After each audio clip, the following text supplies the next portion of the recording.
Hey everybody, Nick Espinoza, your chief security fanatic here, and it is Sunday, so we are doing breaches of the week. And interestingly enough, I've got to say, like this past week or so, there really wasn't much. I don't know if just news was off the rockers or whatever. Obviously, we had a lot of big news stories around the world, whether it was the U.S. Supreme Court or, France melting down, et cetera, et cetera. But I didn't find as much. But I will say this, what we lack in quantity, we definitely make up for in quality, and that is a very unfortunate thing. And so with that, let's get started because I'd like to thank Jacqueline Wolf, Nathan Reese, and John Pemberton for sending me some of this information. And with that, let's dive right in. And first, we're going to start with MoveIt. As you know, I've been basically reporting on them for quite some time now because we've had some massive, massive organizations and corporations essentially report as a result of them. This week is no different. So, if we're heading over to the UK, we've got another one, and this would be the UK's media watchdog known as Ofcom.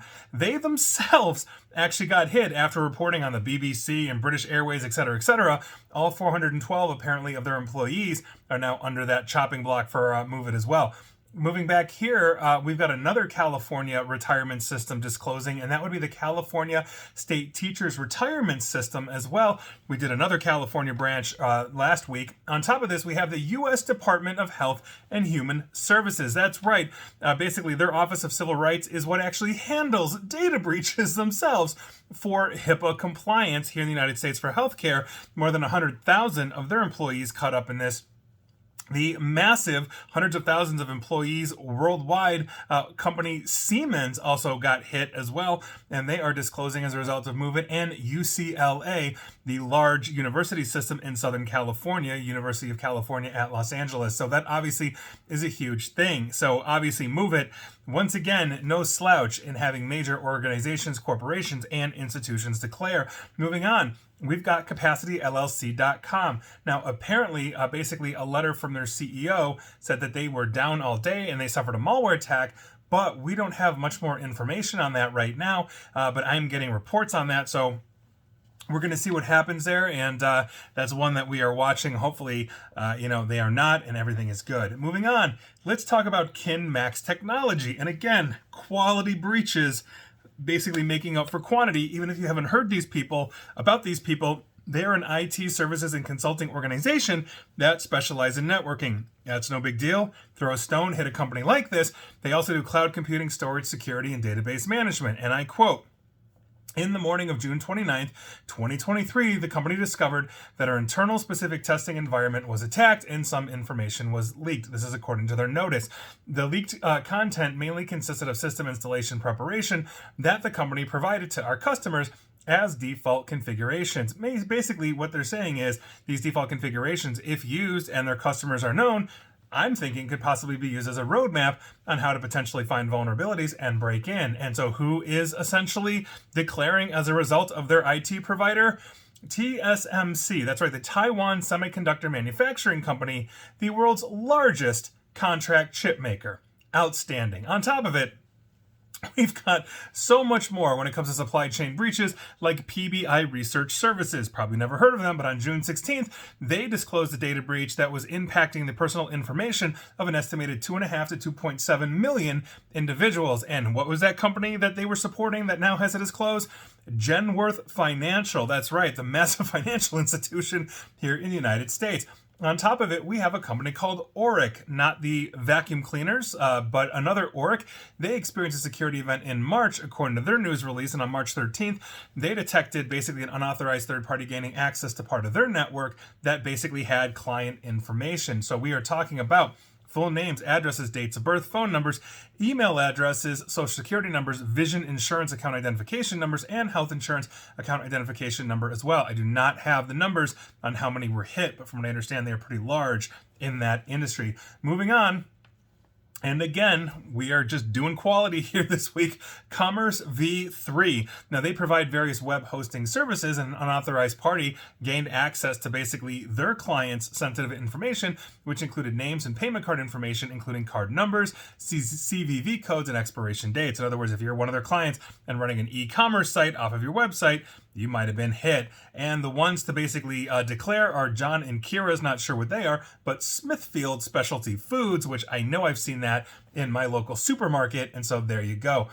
On top of it, we've got, just like I said, this is just an oddball week for supply chain hits, and these supply chains are just leading to just huge companies and organizations disclosing, because legal services provider Brian Cave Leighton Paisner LLP, and according to their notification letters, Brian Cave detected an unauthorized intrusion from basically February 23rd through March 1st of this year. And essentially, this breach is basically at their law firm, and it exposed potential victims' first name, surname, social security numbers, address, dates of birth, marital status, gender, employee identification, employee identification numbers, and retirement or thrift plan information.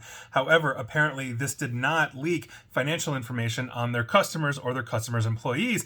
And the client that's declaring is the Fortune 500 company Melendez, or the snack giant. They make Oreo, Sour Patch Kids, Belvita, and more, based here in Chicago. And they have basically 50,000 employees that apparently being caught up in this out of their 80,000 employees. Obviously, another massive company and another massive hit. On top of that, we have an app platform called, it's basically off of Android, called Let Me Spy. This is an app that you can go and download, and they disclose a security breach that allowed an unauthorized third party to steal the sensitive information associated with thousands of Android users.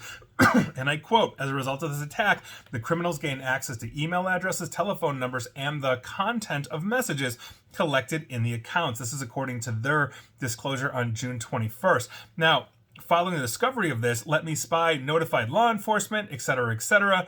And so this obviously is a rather interesting thing, because this was an incredibly popular app to download. It basically buries itself and hides yourself in an Android, and then you can essentially see whatever the person's doing, text messages, you name it. It's basically spying on them. They market it as a parental control or employee control app, but we all know that there are millions of disgruntled relationships out there that are grabbing these kinds of things to spy on their significant others, spouses, etc. And so obviously getting all of this dumped, especially if it has intimate information, is never a good thing.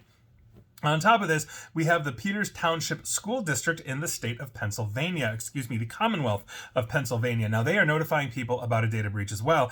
And according to information received from the Maine Attorney General's office, about 13,000 people are infected, including a single resident of Maine. Sucks to be that dude. Now, the district also said that their computer systems were accessible to an unknown attacker between February 11th through April 5th of last year. So we're talking a year and change before they disclose social security numbers and names may have been compromised. So heads up to you if you're that one dude in Maine or anybody else in the Peters Township School District in Pennsylvania, which is a commonwealth, not a state. Moving on. Let's talk about the Sweetwater Union High School District, because they were compromised in a February data breach, according to them. Between February 11th and 12th, an unauthorized person gained access to their computer network and stole files that basically contained information on an unknown number of people, including employees and their dependents. Now, the district, which serves about 36,000 middle and high schoolers, basically would not say whether there had been a breach, and when they did, basically days after, district officials said that only staff information had been affected and the student data was safe. District officials have not responded to requests for comment. The district has not said how many people were potentially affected by this thus far. Employees and parents began receiving letters, meaning students' data was caught up. So there you go. Heads up to you, Sweetwater Union High School District. Parents, employees, teachers, students, whatever, heads up. And finally, and like I said, nothing but quality this week, low quantity, we have to talk about the U.S. Patent and Trademark Office, because they announced that they just had a data leak that exposed this data of thousands of trademark applicants over the past 3 years. Now, this leak, which was active from February 2020 to March of 2023, basically exposed private addresses, more than 61,000 U.S. citizens who have applied for a trademark, and that's about 3% of all of those who filed for a trademark during that time period. Now, this is due to the fact, basically to prevent fraudulent applications, the U.S. Patent and Trademark Office now requires trademark applicants to provide basically a home address or domicile address when they file for a trademark. That's commonly, obviously, your house or home address. Now, the leak was caused by an error in one of their APIs or application programming interfaces.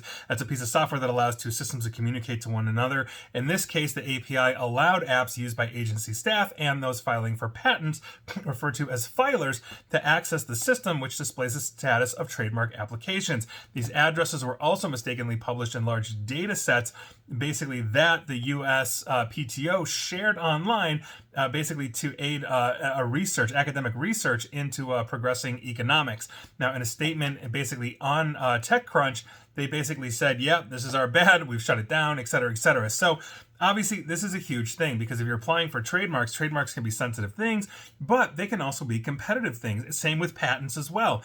If, let's say, you get a sneak peek of somebody's patent as it's going through the process, maybe not yet quite patent pending, you've got a very serious problem on your hands with things like intellectual property theft. And when you're looking at foreign governments that don't necessarily, abide by trademarks, and have no problems ripping off patents, think of companies that, rhyme with Schmeina, then you've got a very serious problem on your hands. And so those were your breaches of the week. Like I said, I did my normal homework. There just didn't seem to be as much this week, which isn't a bad thing, but those that actually disclosed, holy cow, those are a huge, huge thing. And so those were your data breaches of the week, and odds are you were probably affected in some way, shape, or form due to these massive ones. And for the love of God, if they stopped the Oreo deliveries, you definitely were. And please like, share, follow me here on Facebook and Twitter at NickAESP, and please feel free to subscribe to me at YouTube as well. And as always, stay safe, stay online, and please attempt to stay private. Thanks, everybody.